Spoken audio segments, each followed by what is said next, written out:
The M17 might actually be the new budget handheld king.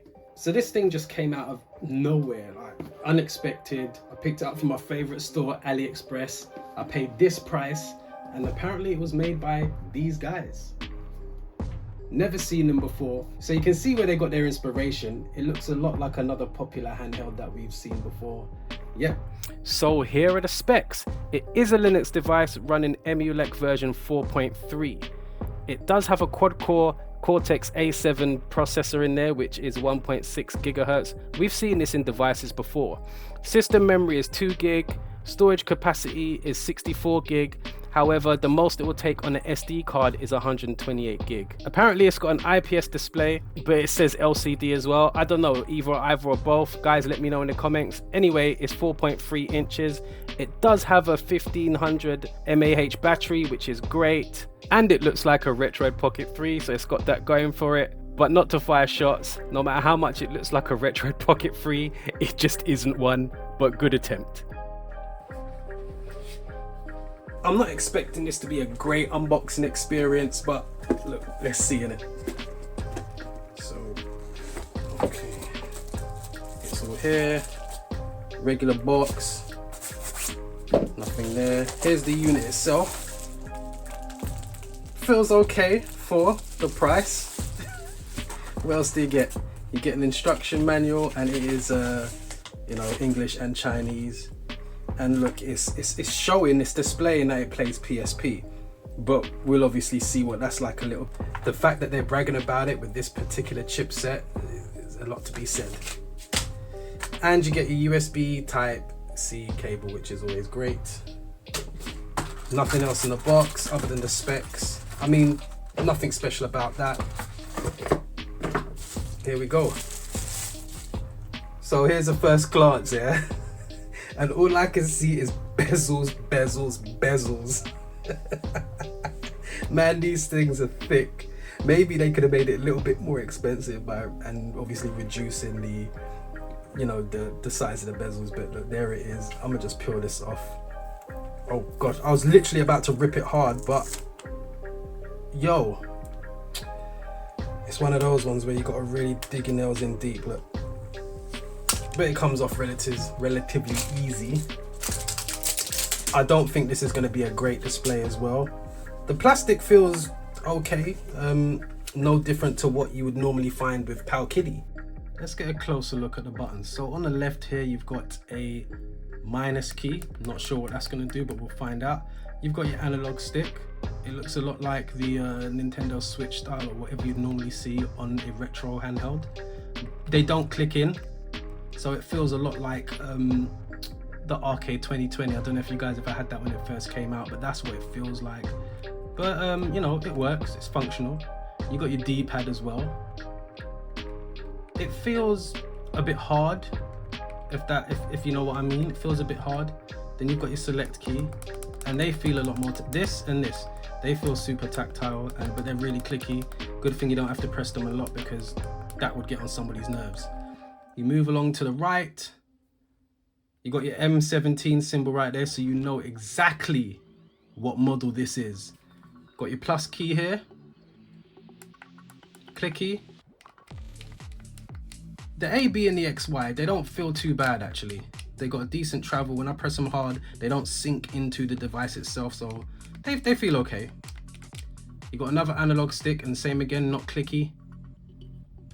And you got your start key here, which is the bottom. There's nothing.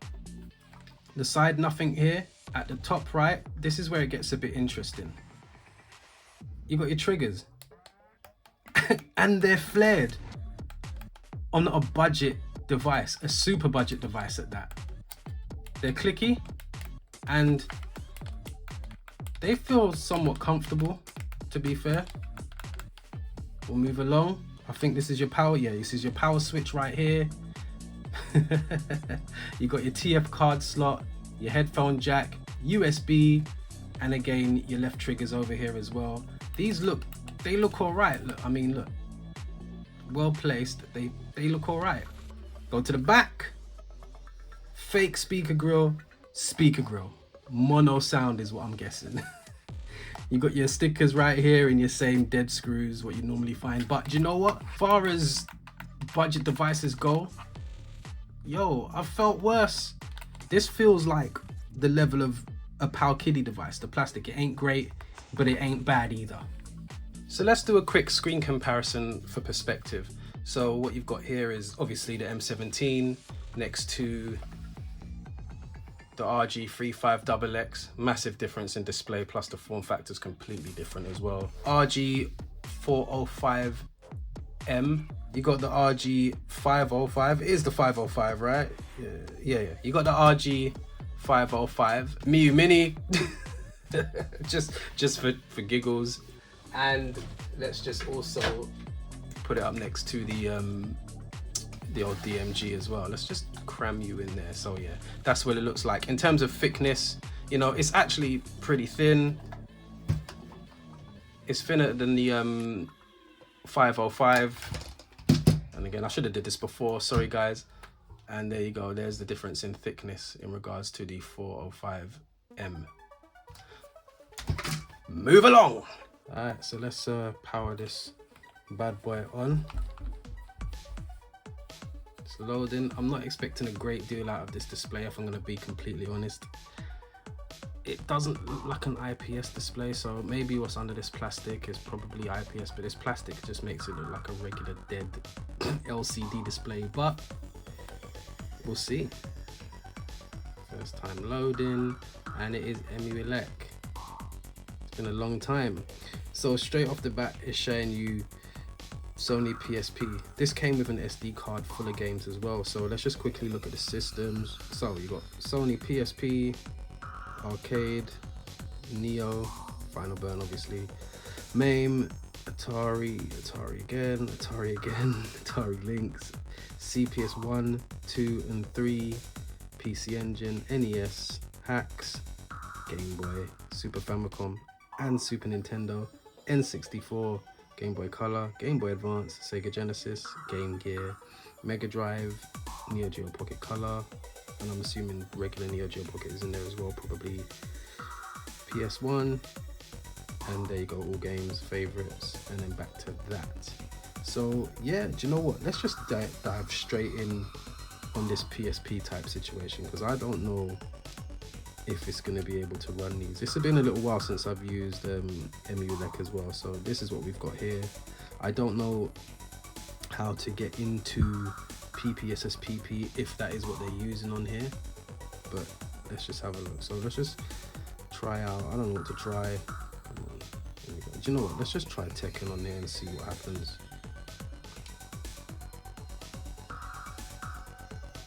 So the display's not looking too shabby actually, the colors are alright. Oh, sorry, bad focus. Running slow, try frame skip. Alright, so I think this is PPSSPP. The intro. No business about all that. Let's just get into some gameplay. I don't know what version of it is this, but so this bit seems to be running fairly well, but let's just see if I can get into some other options and menus. So all right, so you got your resume, your save state, and this is it. I don't know if there's any other way to get into anything else. Yeah, it just seems like that's the commands. Yeah, so yeah, I don't know how. What will be nice is to see, you know, hopefully if there's any devs out there that want to pick up this cheap little one right here and make a custom firmware for that, I don't know, that would probably make this device so much more smooth and easy to work with. But let's just look at the gameplay. Let's go. Yeah, you can see it's a bit stuttery on here. Ooh, it doesn't sound great. They put this game on here. Some bits it dips, you can hear it.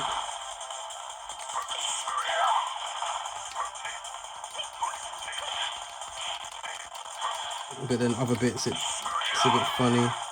Let's test out another game quickly. Let's back out, be decent enough. Okay.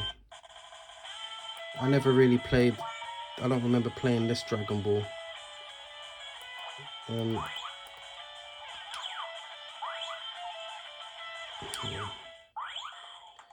Let's just go into arcade. What have we got? Give me a Super Saiyan. I'll just pick Cell. The sound quality is not great though, but it looks nice and clean and vibrant. Yo. Oh, okay. Bit of lag.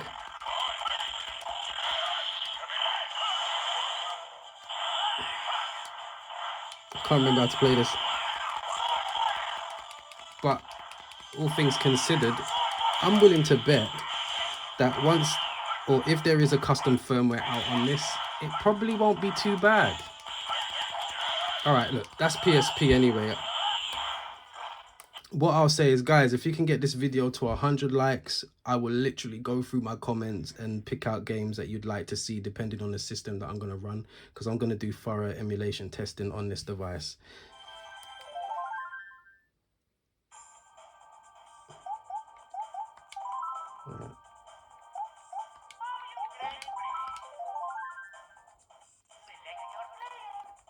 All right, Toad.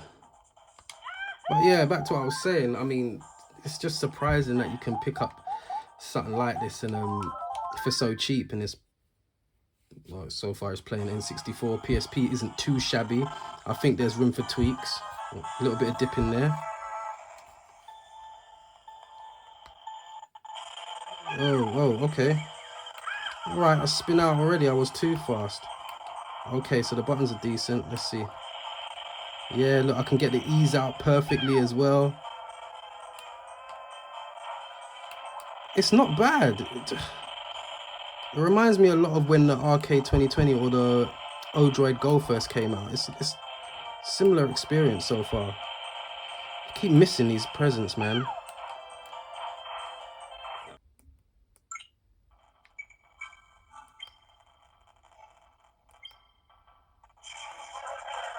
Yeah, it's not sounding dreamy, I'll be honest about that. Oh, that's no good.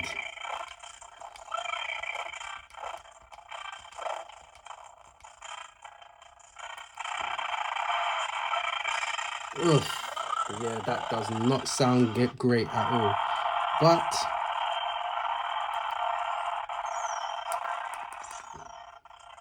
gosh, it's been so long since I played this. Oh yeah, we're running slow. And that's enough of that. So that's not gonna run. Look, you got games on here. I'm not gonna go through all of these now. So just looking at it, yeah, it seems decent enough. You know, and this is Dino Crisis. Look, PS1 is not particularly demanding unless you're playing something like, I don't know, what's that beat 'em up that they got? Bloody Raw or something, which I probably should have tested that. But again, I'll do thorough tests later on.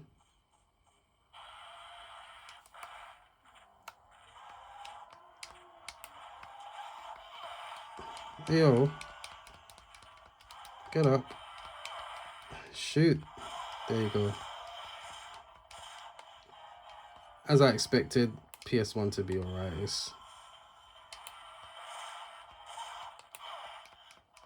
So yeah, that's PS1.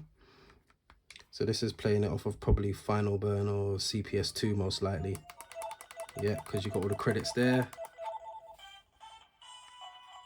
Turn it up a bit. Ryu.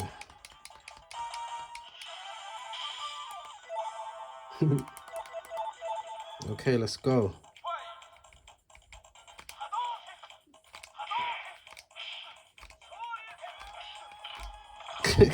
It's not gonna let me do my dragon punches, but I'm just trying to test it.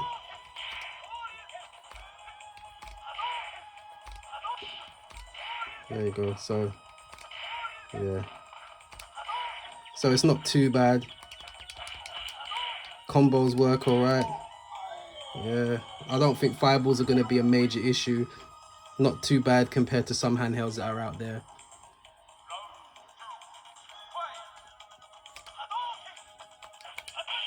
Hurricane kicks are good. Combos work fine. Let's try the analog. Yep, that's good as well. Dragon punch. Yeah, struggling a bit there with the dragon punch on the analog. There we go. It did come out in the end. Double fireballs. Yeah, let's try with the D-pad. Yeah, double fireballs work fine with the D-pad. Totally fine. So yeah, test out some GBA just to see, because I'm actually digging the display for this particular platform as well. It's working. It's working.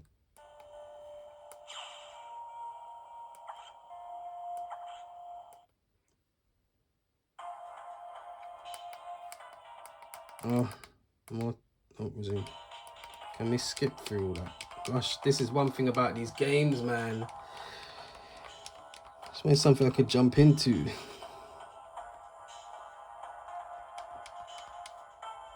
But in any case, look, it's somewhat slightly blurry.